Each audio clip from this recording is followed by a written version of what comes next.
Hello, and welcome to OvaryActive. I'm Dr. Rebecca Dunsmoor-Su. And I'm Dr. Amy Voedisch, and we are your expert guides on the strange and often uncomfortable journey that is perimenopause.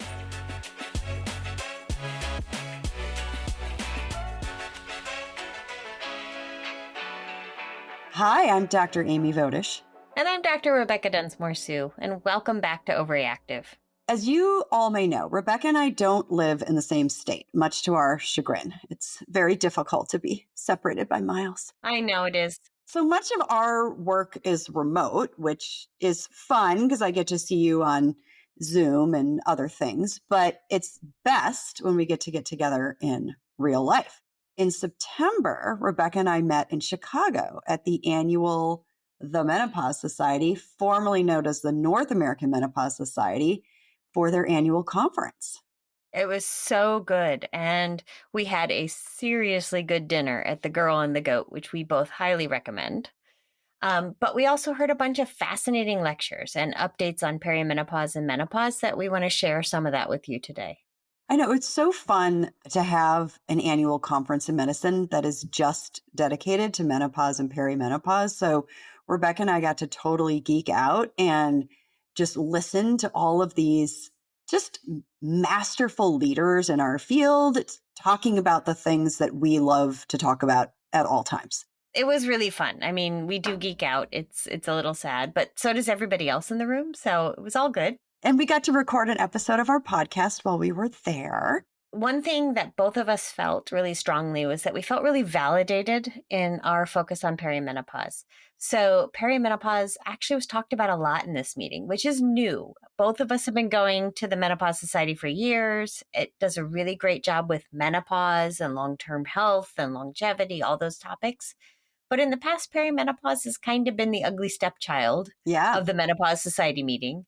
And we heard over and over again how the focus on the fluctuations of hormones of perimenopause really need to be thought about, especially how it impacts like behavioral health and things like that. So it was really great to have that focus justified. I know it was. I mean, and as we said in our last episode, we talked a lot about how in menopause, the symptoms are due to this low estrogen state, but in perimenopause, they're due, as a reminder, to these fluctuating levels. So really high levels, really low levels, and everywhere in between. And so it was great. Rebecca and I are part of a large group of OBGYNs. We have a big Facebook group, and we had a group chat going for all of the attendees to the conference, and they were just going crazy with the perimenopause. They're like, it's the fluctuations. And of course, you and I have been going, yeah, it's the fluctuations for a really long time. So it's really fun. Like, I love having dinner with just you, but it was really nice to have other people come to the table and be like, oh, we totally get what you guys have been saying. have been saying and geeking out about for the last, 5 to 10 years. So that was really fun for us. We thought today we would share some insights from a couple of the sessions with you. This is not, by far and away, not a complete download. There were so many great sessions. We can't get to them all. But importantly, a lot of them were a little more focused on menopause itself rather than perimenopause. So we're going to talk about a couple of ones that seem to really impact the perimenopausal years. I was actually blown away. You and I, as we see our patients, they kind of come in with a whole list of, I don't want to call them complaints because that sounds like people are complaining, but they come in with a whole list of symptoms and things that they're experiencing. True. And what I have come to say to women, because they're like, well, I don't know if this is related. And I'll often be like, is there anything else you're experiencing that you don't even think might be related? Like, just tell me everything, because it's possible there's a hormonal component. We've heard it all, right? And sometimes I'm like, no. Many times I'm like, oh, could be.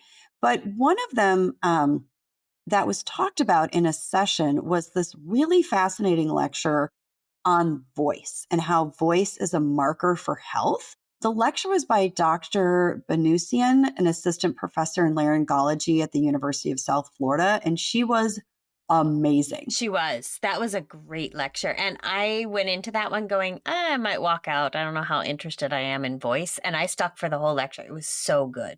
So good. First of all, she's an amazing speaker. So that was fun. So, one of the sort of key points of this lecture is that voice can shed light on our hormonal status. So, she told this really interesting story of how she was on the phone with her. I can't remember if it was like a best friend or a sister, but she was talking to someone and she said, "Oh, how long have you been pregnant?" And her friend said, "How did you know I was pregnant?" She was like, "Well, I can just tell because your voice has changed. And I just assumed you're having a hormonal status change. And so I assumed that you were pregnant." It was like my mind was blown. Because as OBGYNs, we focus a lot on, the nether regions. We don't talk a lot about what's really happening. And I mean, did you ever have a lecture on voice and how voice changes with hormones in medical school or residency? I don't think I knew until we had this lecture at the Menopause Society that there were estrogen receptors in the voice box. Right. I think logically I knew there are estrogen receptors everywhere, but I really never thought about how they might impact that part of the body. Right. I mean, it was fascinating. So she was saying that women in perimenopause, and I have had some patients complain about this, will experience like hoarseness or a scratchy voice or kind of a scratchy throat or vocal fatigue, meaning at like the end of the day, it's difficult to talk, like your voice is tired. And that there's also a decrease in vocal frequency. So almost like a deepening of the voice. And so, like you were saying, Becca, that we have these estrogen and progestogen receptors in the larynx and in the vocal cords. And when we are transitioning in this perimenopausal phase, like just like in our vulvas and vaginas, we lose collagen, we lose muscle mass, and you basically have atrophy of your vocal cords. So they become weak and thin and dry. I mean, It's crazy. mind blown.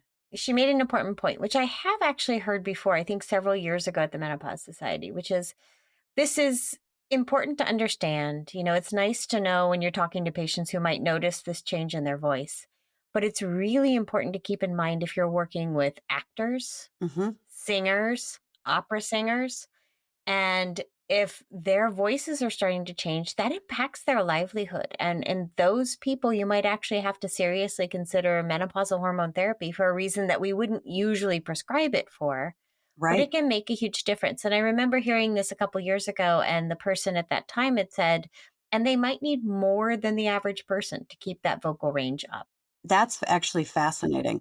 I do have a patient right now who is an opera singer. She's in perimenopause, and we're having a lot of conversations. We've met a couple of times and talked about whether or not menopausal hormone therapy is right for her. And she has noticed that she has lost a couple of notes in her upper vocal range. She's really trying to decide how much is that important for her continued opera career? And is it enough to start menopausal hormone therapy, especially because she's not really having a lot of other symptoms? I actually just saw her recently, so I had a whole conversation with her. So she's debating right now for her if it's the right decision, but I thought that was really interesting. Changes in voice don't seem like a big deal, but changes in how our larynx and our throat work can be a big deal for other things like sleep apnea and things. So, just understanding all of the receptor changes that might happen in this part of the body is really pretty critical to helping us to take better care of women. And I think one other point she made, and you and I can talk about this for hours, we will do a whole episode on testosterone and how we use that. But a point she made, which I thought was incredibly important, is that testosterone changes your vocal range. It lowers it. We know that. We have both treated trans men. And as we give them testosterone in higher levels, it lowers their voice. That's part of the transition. But she noted that even at somewhat lower levels, maybe not quite transitional levels, it can lower the voice. And it takes a while for that to happen. She said 6, 9, 12 months it can take before you start to see those changes. But critically, those changes don't reverse. Right, So if you've taken too much testosterone or you've had levels that are just a bit too high and you change your voice, that's your voice now. right, And we know that also from transition medicine. When we transition trans men, if they lose coverage for their testosterone for some period of time, the voice changes, the beard changes, the hair changes. They don't go away, um, even if they're off the testosterone for some period of time. We promised to do a whole episode just on testosterone because there is so much to say about it. But that was just a really interesting, I think, point to the voice lecture. The other thing in the voice lecture that I thought was fascinating was the effect of progesterone and Mm. how some people notice a change in their voice in the second half of your menstrual cycle. So, in the first half of your menstrual cycle, your progesterone levels are low. But after you ovulate, the progesterone levels go up. And that actually causes a thickening of the vocal cords and can cause a lowering of the voice as well, which was kind of interesting. And so some women may notice that their voice changes with their menstrual cycle. That's fascinating, which I don't think I've ever noticed that. But, some people are just more in tune with their voices because they use them. I thought that was a super interesting lecture. I think I was pretty much on the edge of my seat, like it was some kind of thriller. So that was exciting. So, one I wanted to bring up was we had a really lovely afternoon of lectures addressing nutrition and weight, specifically through perimenopause and the menopause. And I thought this was a great session.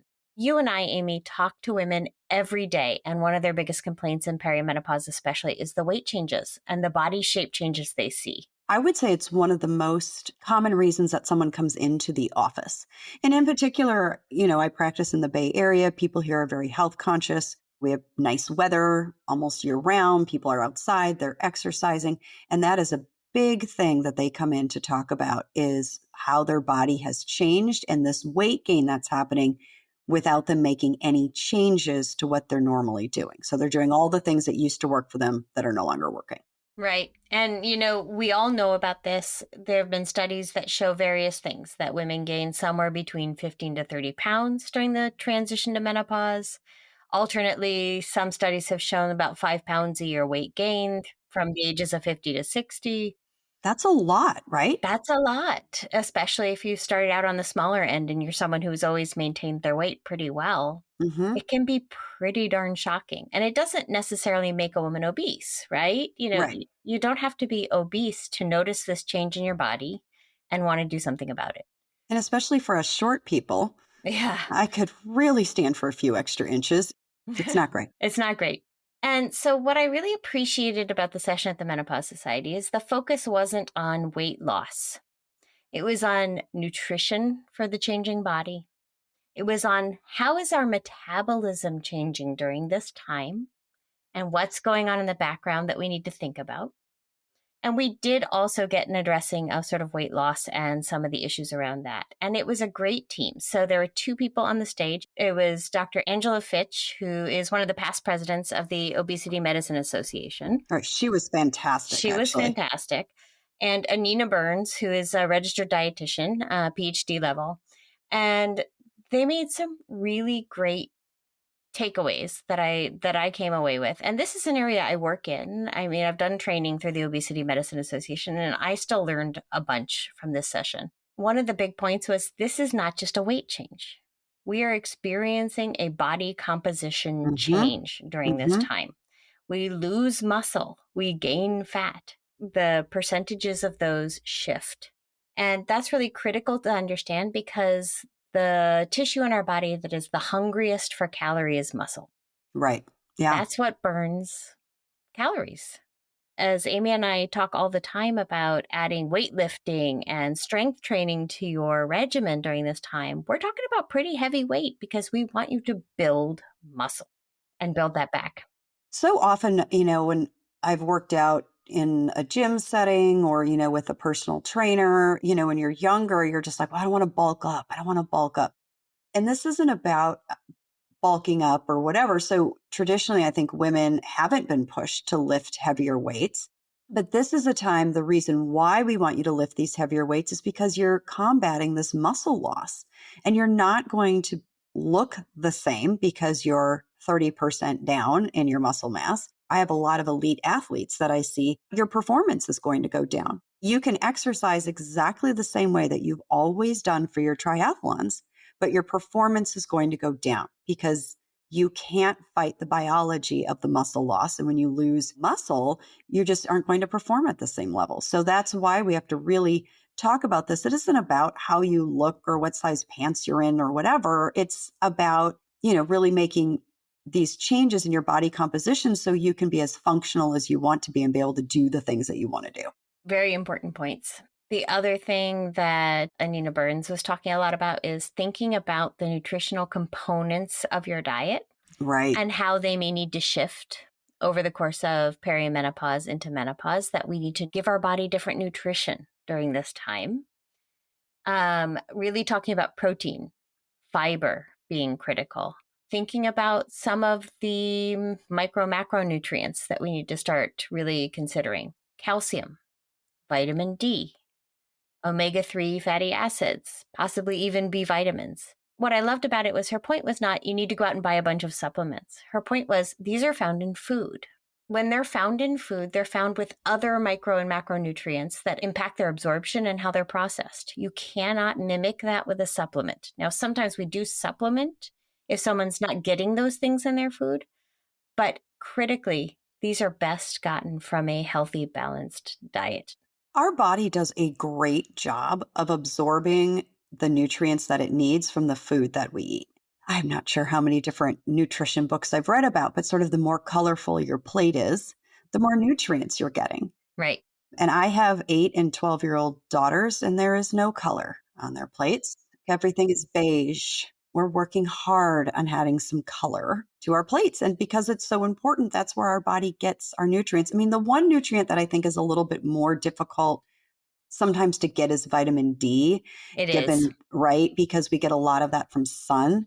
But our fabulous dermatology colleagues have done a great job of talking about skin cancer and sunscreen. But, then that's also blocking some of our vitamin D absorption. So there are ways to do it, but that's one of the ones where I'll say, oh, maybe we need to add a little extra with that one. Well, you live in a sunny place. I do not. I live in Seattle, Washington.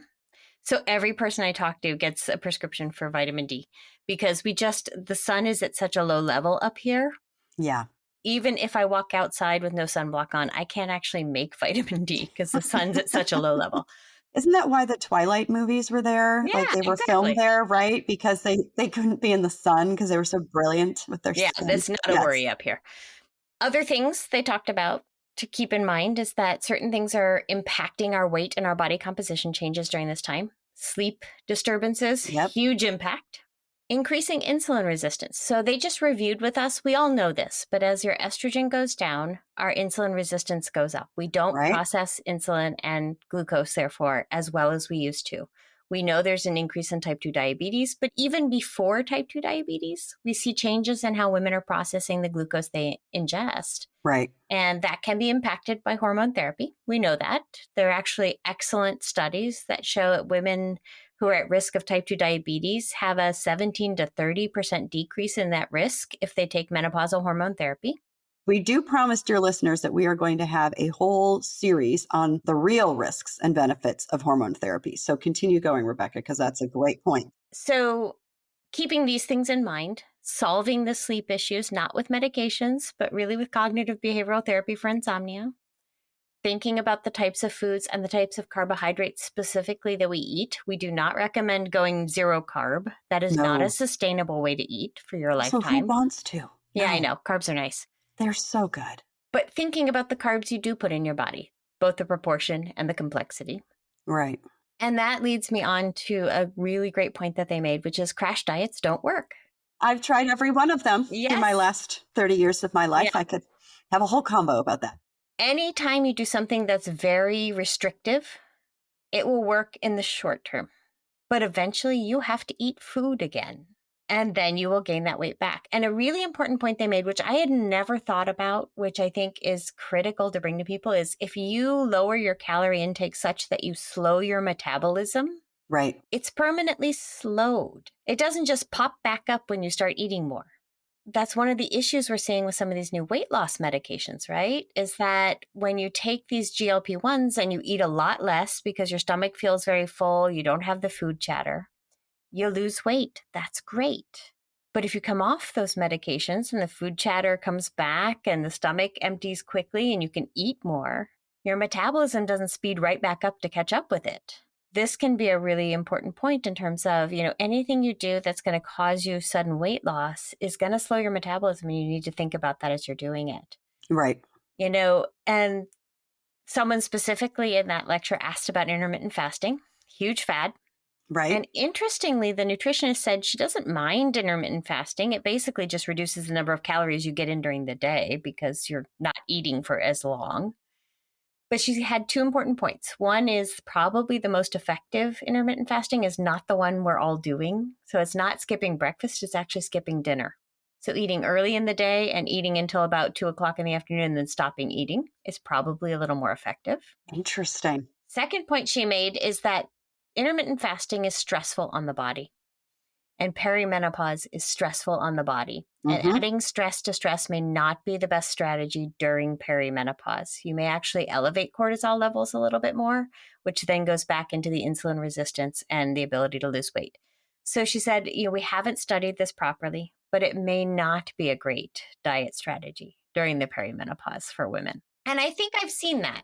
It's really interesting because I've talked a lot about intermittent fasting during the sort of nutrition counseling and things like that. But I think I have seen, in my patients that it doesn't work as well in the perimenopausal phase. It works better, or my patients have reported more success in either postmenopause or they're premenopause. Absolutely.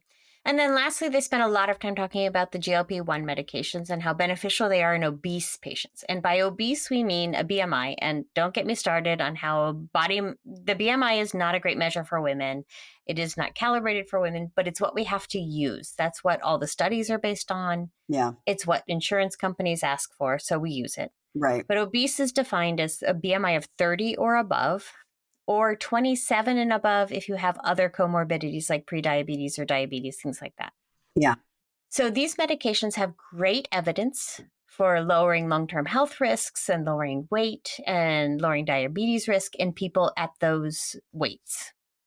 They have not been studied in that in-between state, where somebody's maybe over their ideal weight but not quite obese. They have not been studied here.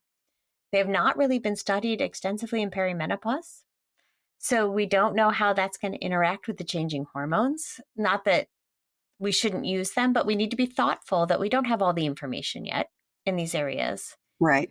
And that maybe these aren't the best medications for someone who's in that intermediate range, not obese. Because again, if you use them for some period of time, you will lose weight. But then if you stop them, you're going to gain all that weight back and more, and it becomes harder to lose again. And that's the critical point. Yeah. Sort of reframing obesity as a lifelong chronic disease that you need to medicate. And they're starting to study that. The makers of these drugs are starting to do studies where they look at like step down regimens or low dose maintenance.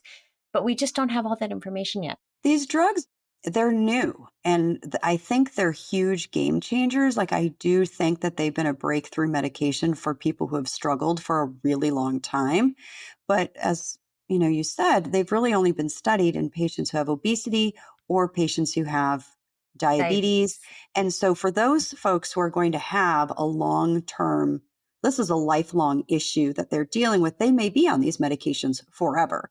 For those who want a little bit more of a quick fix in terms of their weight, that data is not out there. And we Yeah, don't know about perimenopause. Now, could this be, the breakthrough for sort of that perimenopausal weight gain? Maybe. It just hasn't been studied in that right. capacity. So, And it needs to be. I will always yeah. advocate for more research, especially specifically in perimenopausal and menopausal women.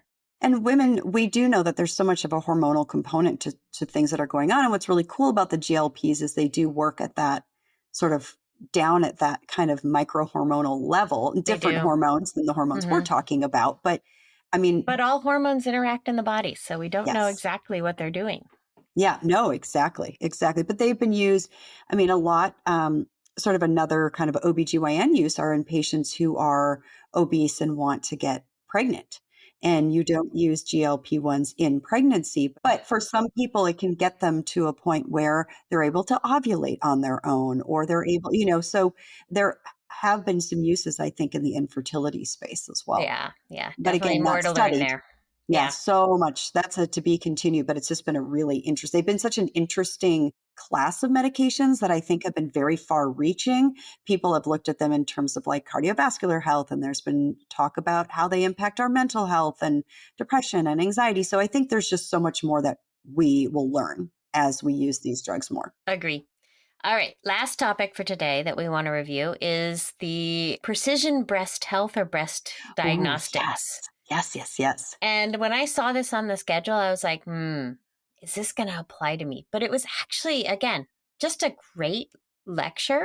So fascinating. So fascinating. And I think one of the things that I really took away from it is how little we actually know about breast diagnostics, like how best to triage women into high and low risk groups. Because for years, we've done it based on family history.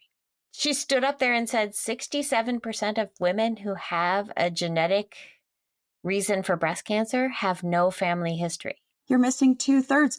I mean, I was fascinated by the fact that breast cancer screening guidelines are very similar now as to back in the 80s. Right.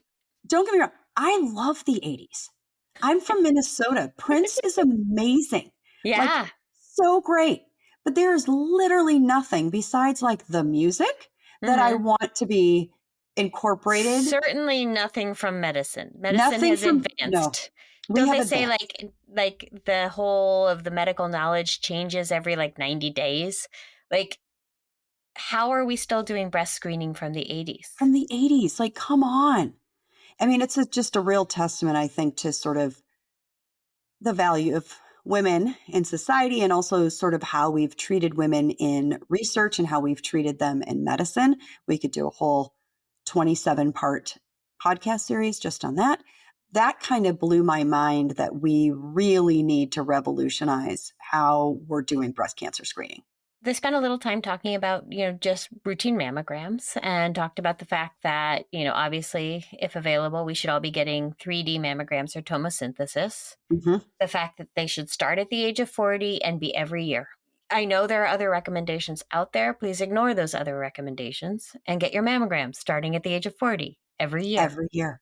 Every year. I have this conversation. They're like, oh, my primary care doctor, who God bless them, are following 1,000 guidelines for 1,000 things. So this is not a bet. This is not a dish, a insult to primary care doctors at all, whom I love and adore and could not do my job without.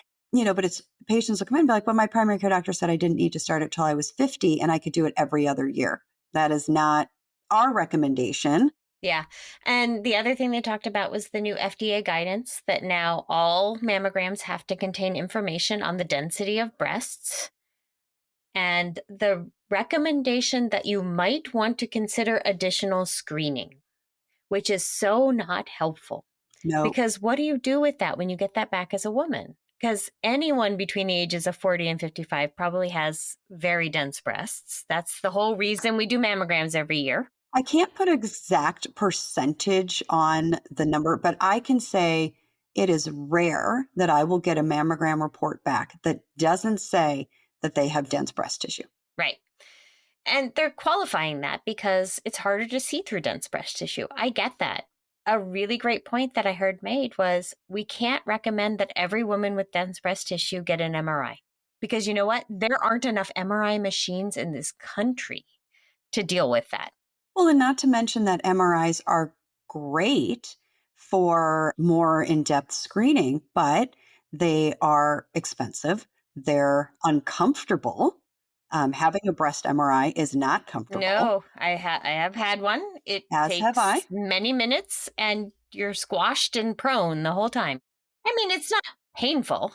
No, but it's just uncomfortable. You're laying on this very hard box with your boobs hanging through these two holes. Yeah. It's not great. And then you're getting IV contrast, Mm-hmm. and there's high false positive rates with that. And so you're increasing your risk of having a biopsy that you didn't really need. And so it's not to say that there isn't a place for breast MRIs. There definitely are for sure. Mm-hmm. But should it replace mammograms? No. No. Mammogram is the starting test. And then we need to figure out who then needs further screening if their breasts are dense. They did talk a little bit about ultrasound. It doesn't honestly add that much in terms of No. cancer detection. It adds a little bit if you get one after a mammogram. But in general, MRI is much more sensitive. So really what they want to look at, and they talked about a really fascinating study called the Wisdom Study. Oh, the wisdom study. Yes.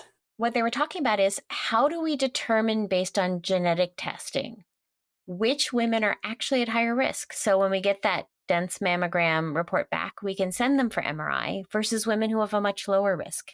And Hmm. not looking at the typical BRCA1, BRCA2, all those genes that we know about, but actually looking at little tiny pieces of genes and in combination from throughout your genome to say, hey, when we see this pattern of genetics, we see a higher risk. And, this is sort of that precision medicine, like looking at the overall genome of a woman and saying, hey, none of these are genes that cause cancer. But in combination, these little foci of genetic difference can increase your risk, which to me is just amazing. It's amazing It's work. So the wisdom study stands for women informed to screening depending on measures of risk study. So it's kind of a long thing, Yeah. but it's in multiple different um, centers across the United States. They are actively recruiting, and it's for Yes. patients who do not have breast cancer. And what they're doing is they're really trying to determine with a variety of different factors to understand who's at high risk and who's at low risk, and then create a personalized screening plan based on your health history and then these other genetic factors that you were just talking about, and how it's, like you said, different than the BRCA genes, different than those, but they're bringing in this kind of new genetic information to determine those who we should be having a higher threshold to say, okay, you know what? You should get the MRI. Even though we didn't see anything on mammogram, you need further screening based on these other factors. And the women where you're like, you know what? You don't need that based on all of these different things that we put together. It's kind of a new model for how to do breast cancer screening. And I think it's going to be a real game changer. I do too. And I encourage anyone listening to us to go out and sign up for the study if it's near you. Google the Wisdom Study and it will come up. Go to their website and it'll tell you if you can participate. I think one of the really important points they made, and I want our listeners to know so they can talk to their friends, is that while the population in the study so far is 70% European, and we have a lot of information on Europeans, we need information on non-European participants because we can't make good precision recommendations for everyone unless everyone is represented.